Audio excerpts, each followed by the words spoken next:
લક્ષ્ય ન્યૂઝ, એક નજર, એક લક્ષ્ય.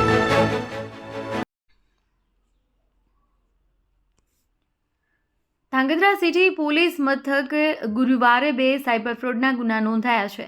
પોલીસે આ મામલે ઝડપી કાર્યવાહી કરી 3 આરોપીની ધરપકડ કરી છે. આ આરોપીઓ અન્ય રાજ્યોમાંથી થયેલા સાયબર ફ્રોડના નાણાં સ્થાનિક બેંક ખાતાઓમાં જમા કરાવતા હતા. પોલીસ તપાસ મુજબ આરોપીઓ અન્ય રાજ્યોમાં થયેલા સાયબર ફ્રોડ દ્વારા મેળવેલા નાણાં પોતાના મિત્રો અને પરિચિતોને કમિશનથી લાલચ આપી તેમના બેંક ખાતામાં જમા કરાવતા હતા. આ અંગે સિટી પોલીસ મથકે 2 જૂના ગુનામાં કુલ 4 શખ્સો વિરુદ્ધ ફરિયાદ નોંધાઈ હતી. પ્રથમ ગુનામાં કમલેશભાઈ દલપતભાઈ પાનસુરા અને મિલન ચંદા રાણા વિરુદ્ધ ફરિયાદ નોંધાઈ હતી, જ્યારે અન્ય એક ગુનામાં ચિરાગ મધુસૂદનભાઈ વડોદરિયા અને દશુભા ઝાલુભા ઝાલા સહિત ગુનો દાખલ કરવામાં આવ્યો છે. સ્થાનિક પોલીસ મથકમાં PIMU મશીન દ્વારા આ સાયબર ફ્રોડના ગુનામાં સંડોવાયેલા શખ્સોને ઝડપી પાડવા માટે એક ખાસ ટીમ બનાવવામાં આવી હતી.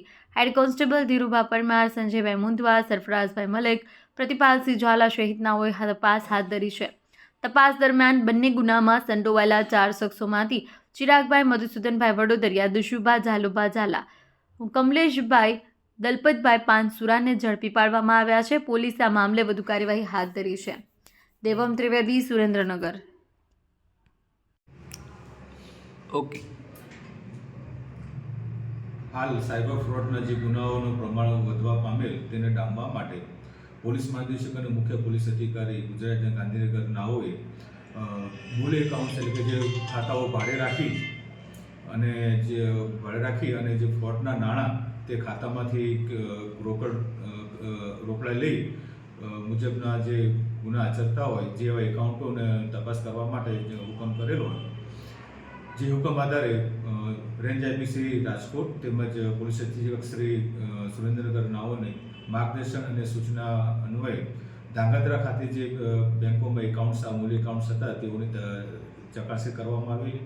જે એકાઉન્ટ ધારકોને બોલાવી તેમને પૂછપરછ કરવામાં આવેલી અને પૂછપરછના અંતે કુલ 6 એકાઉન્ટ જે હતા કે જેમાં વધારે પડતા જે રકમનું ચૂક થયેલું હતું તેવા ગુનામાં અમે 2 ગુના દાખલ કરેલા છે. જે ગુનાની અંદર એક ચિરાગ મધુકર વડોદરિયા કે જે ધાંગધ્રા ખાતે રહે છે, તેની સાથે એક દશુભા ઝાલા જેઓ કોંટના છે, એક કમલેશ પાનસુર કે જે આપણે ધ્રુમટના છે ધાંગધ્રા તાલુકાના, અને બીજા એક મિલન ચંદારાણીયા છે કે જે હજુ જેનું ખાલી નામ ખોલેલું છે, ક્યાંના છે તપાસ કરવાની બાકી છે. આ પૈકી 3 આરોપીઓને અમે અટક કરેલા છે અને હાલ તેઓની પૂછપરછ ચાલુ છે.